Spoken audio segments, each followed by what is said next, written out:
శ్రీ గురుభ్యో నమః. మాఘపురాణం 13వ రోజు 13వ అధ్యాయం.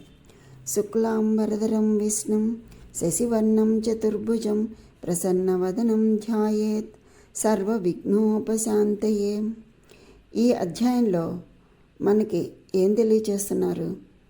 కిందటి అధ్యాయంలో తొండ తన రూపాన్ని మార్చుకుని స్త్రీ రూపాన్ని పొందింది కదా, మాఘస్నాన ఫలితం వలన.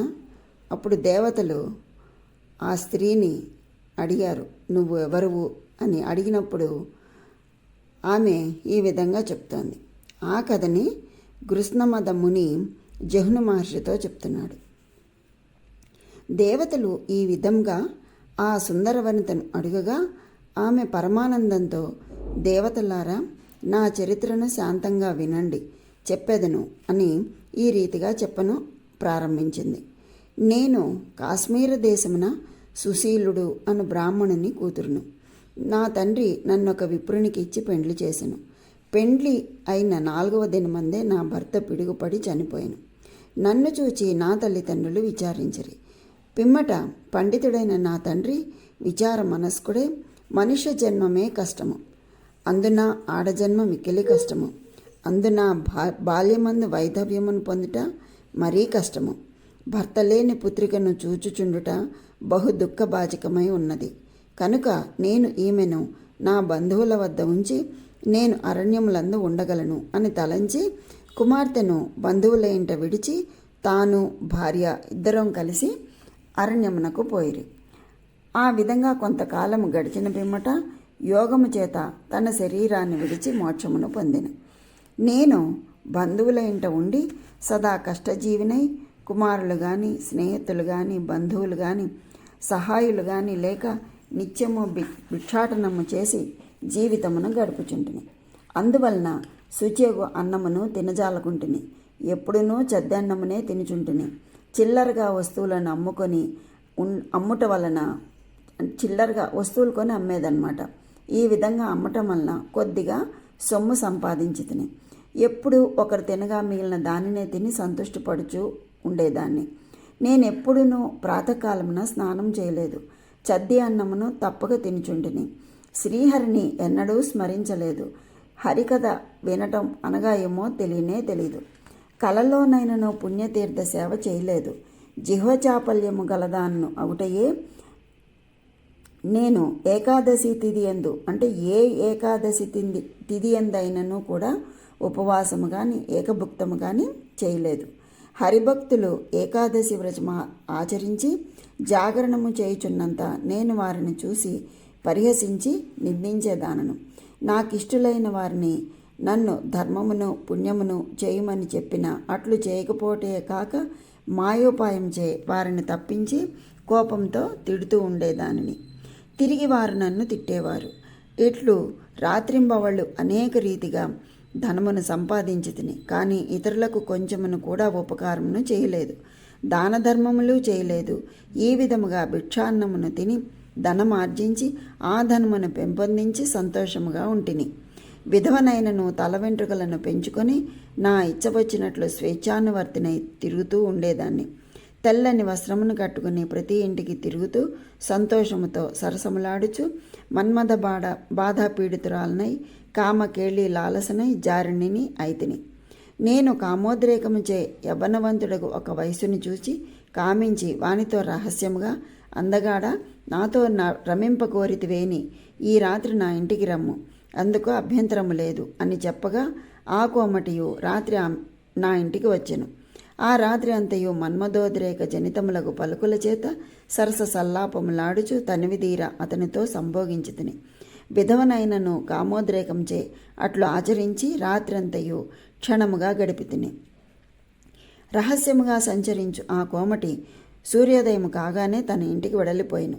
ఉదయముందు యథారీతిగా గృహకుత్యములందు జనుల చేత నియోగింపబడి కాలము గడుపుతూ సంతృప్తిని పొందుతూ ఉంటిని. ఈ రీతిగా ప్రతి దినమందును అనేకులకు పురుషులతో రమించి వారి వలన ధనమును గ్రహించి సంతుష్టిని చెందుతూ కాలము గడుపుచుంటిని. సుఖమునిచ్చు మంచి పని చేయక, ఆచార్య కర్మలను చేయక, స్నాన దాన ధర్మములు ఆచరింపక, తాత్కాలిక సుఖప్రదమగు నిందిత కార్యములను ఎన్నిటినో చేసి తిని నిత్యము హరికథాసక్తులను నిందించుచూ ఉండేదానిని. ఈ విధంగా ఉండగా కాలక్రమమున నేను చనిపోతిని. నేను యమలోకమునకు పోయి అక్కడ చెప్పరాని క్రూరమైన బాధలను అనుభవించి ఆ దోషము వలన 3 సార్లు పులిగా జన్మించితిని. క్రమముగా 3 సార్లు కోతిగాను, 5 సార్లు ఎద్దుగాను, 100 సార్లు ఆడదాననై భర్త లేని దాననైతిని. పిమ్మట 8 సార్లు కుక్కనై, 400 సార్లు పిశాచమునై, మరి 400 సార్లు కాకి, గుడ్లగూబ, కీటకము, పక్షి, పిమ్మట 100 సార్లు పాముగాను, 200 సార్లు నక్కగాను పుట్టితిని. 300 సార్లు ఊరపందిగాను, 400 సార్లు ముంగిసగాను, 500 సార్లు పిల్లిగాను, 600 సార్లు ఎలుకగాను పుట్టితిని. దేవతలారా, ఇప్పుడు మీరు చూస్తూ ఉన్నటువంటి ఈ తొండ రూపము ఇదివరలో 1000 సార్లు అనుభవించితిని. ఇట్టి నీచ జన్మలను అన్నింటినీ ఎత్తి మునిగి ఉన్న నాకు ఈ పుణ్య శరీరం వచ్చుటకు కారణముంది, దానిని చెప్తాను వినుడు అని చెప్పి ఈ విధంగా చెప్పడం ప్రారంభించింది.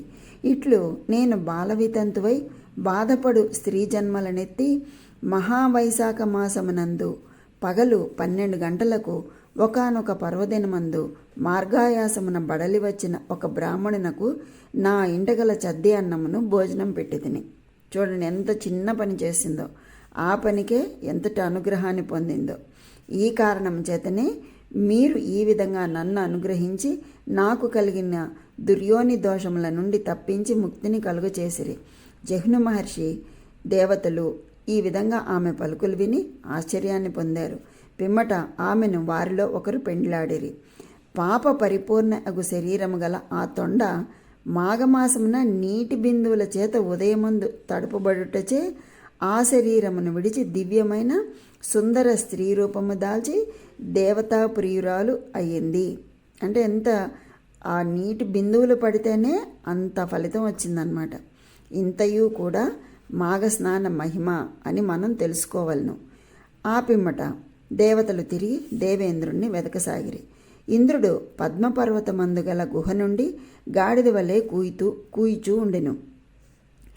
ఆ అరుపు విని దేవతలు ఇంద్రుడు ఇక్కడ ఉన్నాడు అని చెప్పి వెళ్ళిరి.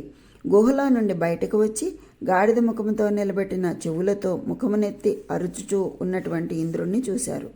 కొందరు విచారించిరి, కొందరు నవ్విరి. కొందరు దేవతలకు అధిపతియు తమకు ప్రభు అయినటువంటి ఇంద్రుణ్ణి చూచి ఏమీ అనలేక ఊరకొండిరి.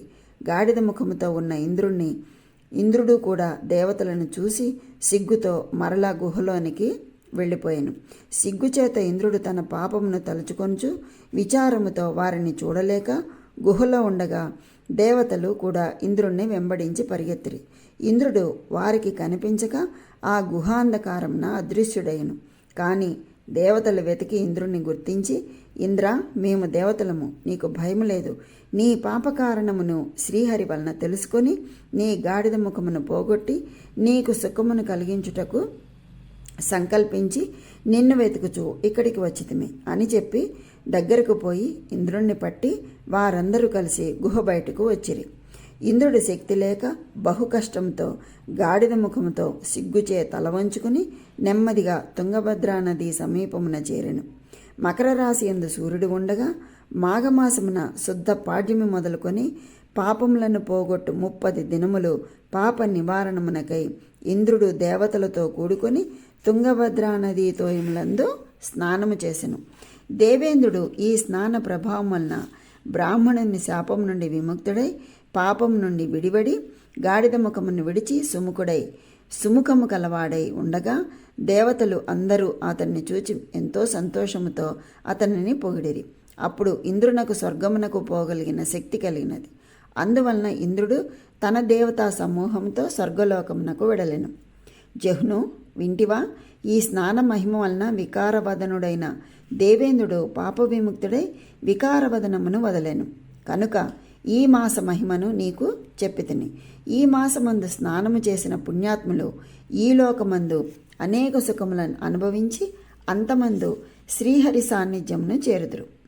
ఈ కథ వినువారికి చదువువారికి కూడా అమితమైన ఫలము కలదు. అంటే చూడండి ఎటువంటి ఫలితమో.